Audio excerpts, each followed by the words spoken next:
Shalom anak-anak sekolah. Halo. Udah siap sekolah minggu belum? Udah dong kak. Nah kalau siap, mari kita akan mulaikan ibadah sekolah minggu kita. Kita ambil sikap menyembah. Kita tutup mata. Kata pujian yang mengatakan bahwa Engkau sungguh baik.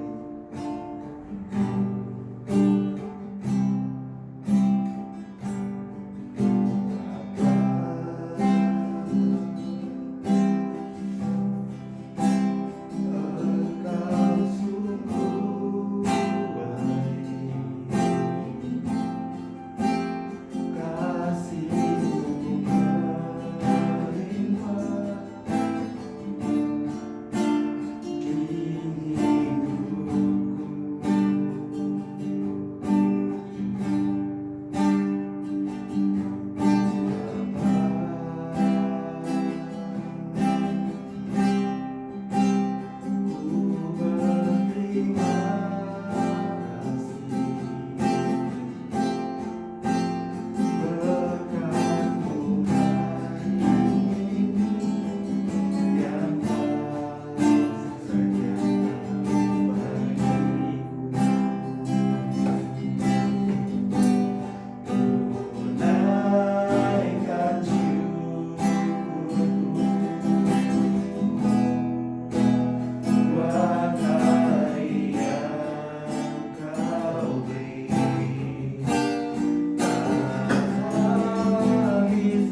sepanjang hidupku. Besar setiamu di sepanjang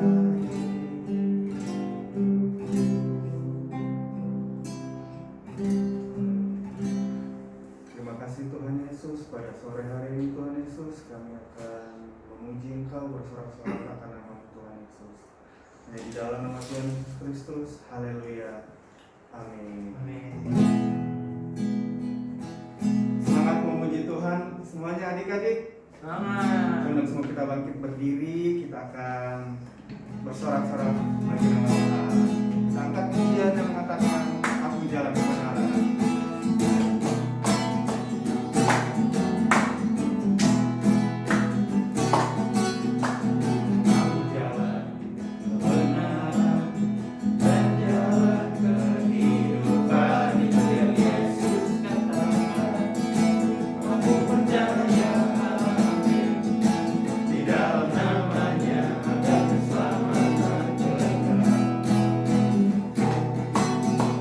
Aku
sebentar kita mau mendengarkan firman Tuhan. Berkatilah kakak-kakak yang mengajar Tuhan, berkati kami juga Tuhan supaya bisa mengerti apa yang diajarkan oleh kakak-kakak kami. Hanya di dalam nama Tuhan Yesus Kristus kami sudah berdoa dan mengucap syukur. Haleluya, amin. Haleluya. Apa kabar semuanya adik-adikku yang dikasihi oleh Tuhan? Pastinya luar biasa. Berjumpa lagi dengan Kak Maria di sini. Pada saat sore hari ini Kak Maria akan membawakan cerita kebenaran firman Tuhan untuk kita semua. Puji Tuhan adik-adikku yang dikasihi oleh Tuhan. Sebelum Kak Maria membawakan cerita kebenaran firman Tuhan, Kak Maria mau tanya dulu, siapa di sini yang pernah sakit? Sakit lalu dibawa orang tuanya ke rumah sakit. Ayo, siapa yang pernah sakit sampai dibawa orang tuanya ke rumah sakit? Nah, adik-adikku, kalau kita sakit lalu kita dibawa orang tua kita ke rumah sakit. Nah, terus saat kita dibawa ke rumah sakit lalu kita ditinggalkan begitu saja. Kita dibiarkan begitu saja. Tidak ada yang mengurus, tidak ada yang menolong, tidak ada yang membantu kita. Adik-adik, gimana sih perasaan kita pada saat itu? Pastinya sedih, pastinya kita merasa, kok tidak ada yang melihat kita, tidak ada yang datang menolong kita. Pasti perasaan kita sangat sedih. Nah, adik-adik, cerita kita sore hari ini, Kak Maria akan bawakan tentang satu orang bapak yang sakit. Dan dia sakit ini sakitnya parah, yang sudah lama sekali. Nah, firman Tuhan pada saat sore hari ini, adik-adik, adalah tentang Tuhan Yesus menolong, Tuhan Yesus menjadi penolong bagi orang yang sakit. Nah, adik-adikku yang dikasihi oleh Tuhan, ada satu hari di sebuah daerah di Yerusalem, ada satu kota bernama Kota Domba. Nah, adik-adik, di situ daerah itu bernama Kota Domba. Domba bukan berarti hewan ya adik-adik, bukan hewan domba, tapi memang daerah ini bernama daerah domba. Nah, di sana di Yerusalem ini mereka akan melakukan satu hari perayaan di daerah domba ini. Nah, maka Tuhan Yesus pada saat hari itu Tuhan Yesus mau menyempatkan diri untuk datang ke daerah tersebut. Nah, di daerah domba ini adik-adikku, di dekat pintu gerbangnya ini terdapat satu kolam yang bernama Kolam Bethesda. Kolam apa adik-adik? Kolam Bethesda. Nah, adik-adikku, kolam Bethesda ini berarti rumah berkat atau rumah anugerah. Nah, adik-adik, kolam ini ternyata dipercayai oleh orang-orang di situ bahwa dapat menyembuhkan orang sakit adik-adikku. Jadi orang-orang di situ berpikir bahwa kolam ini bisa menyembuhkan mereka. Kolam ini bisa membuat mereka sembuh, bisa membuat orang yang buta itu bisa melihat adik-adikku, sehingga di dekat kolam ini banyak sekali orang-orang sakit yang datang adik-adikku. Ada orang lumpuh, ada orang yang buta, ada orang yang sakit kulitnya, yang tidak bisa melihat, tidak bisa berjalan, sakit parah. Semuanya mereka datang di tempat itu adik-adikku. Dan bukan hanya satu hari itu saja, tetapi setiap hari mereka datang adik-adikku. Mereka menunggu karena mereka percaya bahwa apabila satu saat jika malaikat Tuhan menggoncangkan air itu, kalau mereka pergi dan masuk ke dalam kolam itu, maka mereka akan mengalami yang namanya kesembuhan. Nah, adik-adikku, sehingga banyak sekali orang sakit yang datang ke tempat itu. Nah, pada hari itu saat banyak orang sakit yang mereka mengerumuni kolam itu adik-adikku untuk menunggu malaikat Tuhan menggoncangkan air itu, Tuhan Yesus sedang datang ke daerah itu. Lalu Tuhan Yesus melihat dari jauh, banyak sekali orang-orang sakit di sana. Lalu Tuhan Yesus berjalan ke sana adik-adikku. Tuhan Yesus melihat apa yang mereka lakukan ya di sana. Nah, Tuhan Yesus melihat di sana, ternyata mereka sedang menunggu malaikat Tuhan menggoncangkan air itu. Jika malaikat Tuhan menggoncangkan air itu, lalu siapa saja orang pertama yang masuk ke dalam kolam Bethesda itu, dia yang akan mengalami kesembuhan. Nah, Tuhan Yesus berjalan di situ adik-adikku melihat-lihat, tetapi mereka tidak ada yang mengenal Tuhan Yesus. Mereka tidak melihat Tuhan Yesus sedang berjalan di situ. Mereka semua hanya fokus kepada kolam itu, karena mereka semua sedang berjaga-jaga. Siapa yang paling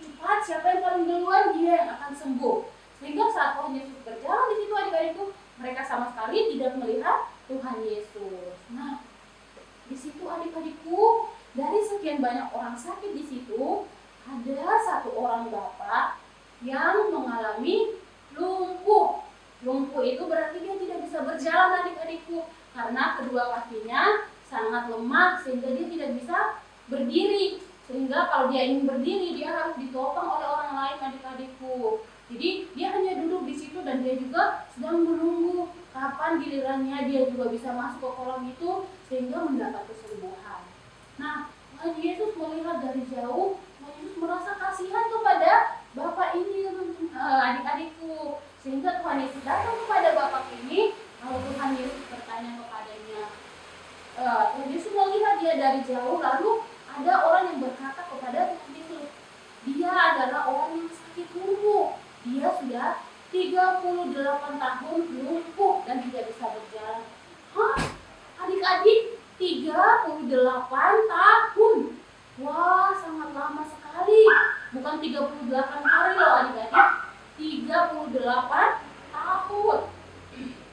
Dia mengalami lumpuh. Sehingga Tuhan Yesus merasa kasihan. Tuhan Yesus merasa harus menolong dia adik-adikku. Lalu Tuhan Yesus pergi dan menemui bapak itu. Dia sedang duduk. Lalu Tuhan Yesus tanya kepada bapak itu, "Hai saudaraku, maukah engkau sembuh?" Lalu bapak itu menjawab kepada Tuhan Yesus. Katanya, "Saya sudah 38 tahun tidak bisa berjalan. Saya setiap hari tinggal di sini. Saya juga sedang menunggu kapan malaikat Tuhan menggoncangkan air itu. Tetapi setiap kali hal itu terjadi, orang lain lebih dulu mendahului saya untuk masuk ke sana sehingga mereka sembuh. Sedangkan saya lumpuh, saya tidak bisa berjalan sehingga saya selalu terlambat. Tidak ada yang mau menolong saya sehingga saya selalu terlambat untuk masuk ke dalam kolam itu. Orang lain lebih dulu mendahului saya." Lalu Tuhan Yesus merasa kasihan karena bapak ini tidak ada saudaranya yang mengantar, tidak ada saudaranya yang mau menolong, mau membantu dia supaya masuk ke dalam kolam itu. Seperti tadi Kak Maria sudah jelaskan bahwa kalau kita diantar ke rumah sakit tapi tidak ada saudara kita yang mau menolong kita, tidak mau menolong kita, tidak mau membantu kita, pasti kita merasa kesusahan. Demikian juga dengan bapak ini adik-adikku. Dia tidak ada satupun orang yang mengantar dia. Bayangkan bagaimana orang tidak bisa jalan tapi dia harus berusaha untuk masuk ke dalam kolam itu. Sehingga Tuhan Yesus merasa kasihan dan Tuhan Yesus menolong bapak ini. Sehingga Tuhan Yesus berdiri, Tuhan Yesus katakan kepada dia, "Hai saudaraku, berdirilah, angkatlah tilammu dan berjalanlah."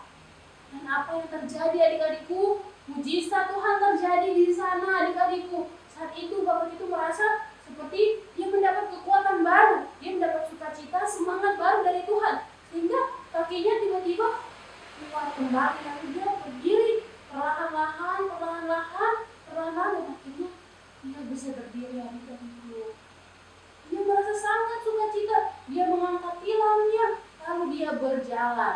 Dia berjalan ke sana, berjalan ke sini dengan sangat senang, sangat bahagia, tetapi dia sangat tidak percaya juga. Dia katakan bahwa dia pikir hanya masuk ke dalam kolam itu saja dia bisa sembuh. Tetapi saat Tuhan Yesus berkata, Tuhan Yesus menjamah dia, Tuhan Yesus menolong dia saat itu pun dia sembuh adik-adikku. Dia bisa berjalan lagi.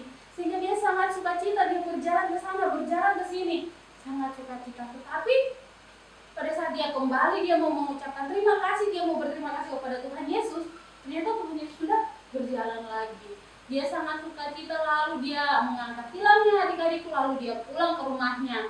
Nah saat itu perayaan itu sudah pada sore hari itu perayaannya sudah dilaksanakan, sehingga orang ini saat dia pulang ke rumahnya, dia tidak lupa untuk pergi ke bait suci pada saat itu adik-adikku, sehingga dia pulang ke rumahnya, lalu dia pergi kembali ke bait suci karena dia mau mengucap syukur, dia mau berterima kasih atas mujizat kesembuhan yang sudah dia alami. Nah pada saat dia ke bait suci adik-adikku, ternyata dia bertemu dengan Tuhan Yesus di sana. Tuhan Yesus juga sedang berada di sana. Lalu dia pergi, dia katakan, "Hai Tuhan, Engkaukah yang tadi telah menyembuhkan aku?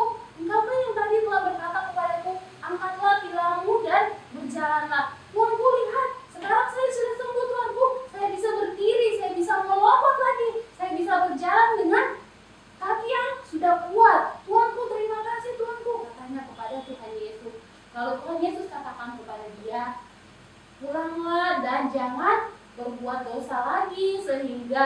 keadaanmu tidak lebih buruk lagi. Nah, adik-adikku, di sini Tuhan Yesus menjadi penolong bagi bapak itu. Tuhan Yesus merasa kasihan dan Tuhan Yesus menjadi penolong bagi dia. Nah, puji Tuhan adik-adikku, Tuhan Yesus bisa menolong seorang yang lumpuh sehingga dia bisa berjalan lagi. Begitu juga dengan kehidupan kita. Saat kita merasa kesusahan, saat kita sakit, saat kita membutuhkan pertolongan, jangan lupa minta tolong kepada Tuhan. Berdoa kepada Tuhan, Tuhan saya membutuhkan pertolongan Tuhan Yesus. Tuhan Yesus saya sakit, saya membutuhkan kesembuhan dari Tuhan Yesus. Tuhan Yesus, Bapak, Mama saya sakit Tuhan sehingga saya membutuhkan pertolongan dari Tuhan Yesus. Jangan lupa adik-adikku selalu berdoa kepada Tuhan, minta pertolongan kepada Tuhan. Seperti orang lumpuh tadi, Bapak yang lumpuh tadi Tuhan Yesus sembuhkan, Tuhan Yesus buat dia berjalan. Begitu juga dengan kita, ketika kita minta pertolongan kepada Tuhan, Tuhan akan menolong kita karena Tuhan adalah penolong kita. Puji Tuhan adik-adikku, demikianlah cerita firman Tuhan kita pada saat sore hari ini, di mana kita mau terus berdoa kepada Tuhan, kita mau minta pertolongan hanya kepada Tuhan karena kita percaya Tuhan adalah penolong yang setia kepada kita, orang-orang yang percaya kepadanya. Amin, puji Tuhan. Nah, sebelum Kamari akhiri firman Tuhan pada saat sore hari ini, Kamari akan bacakan ayat firman Tuhan, ayat hafalan kita untuk minggu ini. Kita sama-sama buka Alkitab kita ya. Nah, di sini ayat hafalan kita dari dalam Yeremia pasalnya yang ke-17 ayatnya yang ke-14. Yeremia pasalnya yang ke-17 ayatnya yang ke-14 bagian A. Kamaria bacakan untuk kita semua. Demikian bunyi firman Tuhan. Sembuhkanlah aku ya Tuhan, maka aku akan sembuh. Selamatkanlah aku, maka aku akan selamat. Sebab Engkaulah kepujianku. Amin. Puji Tuhan. Nah, demikian cerita kita dan juga hafalan kita untuk minggu ini. Nah, semoga kita semua diberkati adik-adikku. Puji Tuhan. Dan sebelum Kamaria tutup firman Tuhan kita akan berdoa sama-sama. Lipat tangan yang manis, tutup mata, kita bersatu dalam doa. Terima kasih Tuhan Yesus yang baik, kami sudah mendengarkan kebenaran firman Tuhan pada saat sore hari ini Tuhan. Ajarkan kami untuk terus berharap, terus meminta pertolongan hanya kepada Engkau, karena kami percaya Engkaulah Tuhan, Engkaulah penolong kami yang setia. Terima kasih banyak Tuhan Yesus, kami sudah berdoa dan mengucap syukur untuk kebenaran firman-Mu. Haleluya, puji Tuhan. Amin. Gimana dari sekolah minggu, terberkati oleh firman Tuhan belum? Amin. Nah, untuk persembahan bisa ditransfer ke rekening BCA nomor 572 542 6370 atas nama Ida Agustin Supriyatna. Nah, sampai jumpa di ibadah-ibadah selanjutnya.